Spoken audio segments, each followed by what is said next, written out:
Okay. Number 4, the Sacramento Kings. Now we get good, right? Because now it's like a little bit, where are we going? I still take Jaden Ivey. I do too. And I'm worried about it.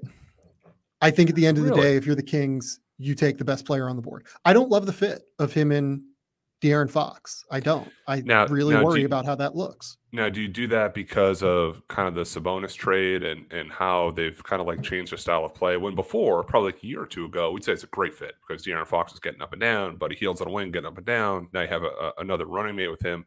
Is it just like style of play is what slowed it and said, yeah, I don't know what Davion Mitchell and De'Aaron Fox and like is that your kind of hold up here? Yeah, I mean Davion Mitchell over his last, I want to say it was close to 20 games, averaged like 16 points and 7 assists per game. He was really good to close the year on top of being a good defender, right?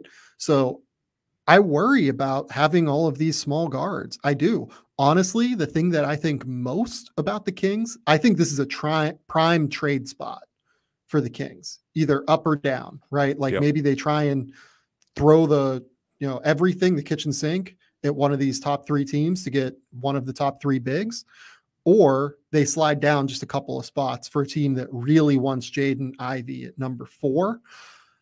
I don't know. I worry about this fit quite a bit, but at the end of the day, I'd feel dumb just not taking the guy that I think is the best talent on the board. Jaden Ivey is the kind of athlete that, like, I don't know if he's quite John Wall in terms of quickness, but his first step is crazy. Like you watch his tape, he is literally just running around guys in a straight line. Like he will just blow by. And you're like, it's Fast and Furious, just hits it and goes. It's like, where did that speed come from? Where is this all game long? And you're just like, how do you do this? How is this a thing? He's going to be turbo out in transition, especially with De'Aaron Fox. I think that Sabonis is actually kind of an interesting fit with both of those guys. It's weird because like now honestly, I wonder, the Kings are at number 4 now are a prime trade spot in general. I think, like, be it De'Aaron Fox, maybe you explore the market for him. Maybe you explore the market for Davion Mitchell. Maybe you explore the market for this pick. Maybe you just take Shaedon Sharpe. Like, I think that's a real question here as well. I could see it. Could go full Kings. Take Shaedon Sharpe, right? It's not the worst plan I've heard, because I think that Shaedon's upside is genuinely real. And we'll talk about Shaedon more whenever he gets picked in this thing. But I really I am totally fascinated by what the Kings do here more than almost any other team in the league. They are a total swing spot now in this draft. Yeah, I really liked what Jaden Ivey did from his freshman and sophomore year, how he improved really every statistical category, became more of a leader. And he played in a style at Purdue, which works at the college level, which is big, dominant, inside out. When he has more spread out space on offense and just, as you always say, the geometry of the court changes, he's going to be an unbelievable player. And if they play fast and it's him and De'Aaron Fox taking off and Sabonis chucking up the sideline, that's a pretty good combination. Like, I don't think that Sacramento is in a spot right now to say, I don't know necessarily how that fits. I would take the best guy. We talked about it last podcast. I'm closer with Jaden Ivey to be number 1 than I am number 5. Yeah. So to get him at 4, and I saw a couple of quick look mock drafts where he went 6th. That guy goes 5th or 6th, man. Like, forget about it. Like, I don't think, as we watch the NBA playoffs, we watch how the game's being played, we're talking about wings and guards, and Maxi Kleber's the last 6'10" guy that's making any production. I feel good about Jaden Ivey. I really do.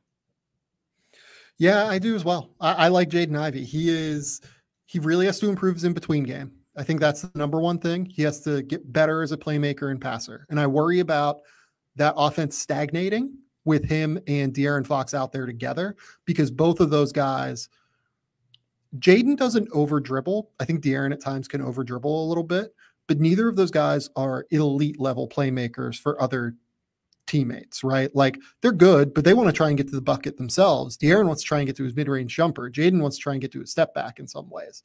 Like, it's going to be interesting to see how this goes for the Kings if they do go that way. I think that this is a prime spot for some sort of trade, though, is where I would go. I'll leave you with this. Do you think they could roll out a lineup of De'Aaron Fox, Davion Mitchell, and Jaden Ivey and be successful? This was the conversation last year with Tyrese Halliburton, wasn't it? Well, yeah, now he's gone. So I thought yes was the answer, and now he's at Indiana. I actually like the fit with the Pacers better than I do with the Kings. But are we doing this all over again? Are we doing we hit rewind to the movie? We're watching it all over again. And you know what? Like maybe Kings fans would take that. They end up at number 4 here, and it's instead of Halliburton, it's Ivy, and you have Domantas Sabonis now, which is huge. Like Domantas Sabonis is great. So maybe Kings fans would take this. They're in a good spot now, though. It's just they have to make a decision on the way that they want their core to look more than anything.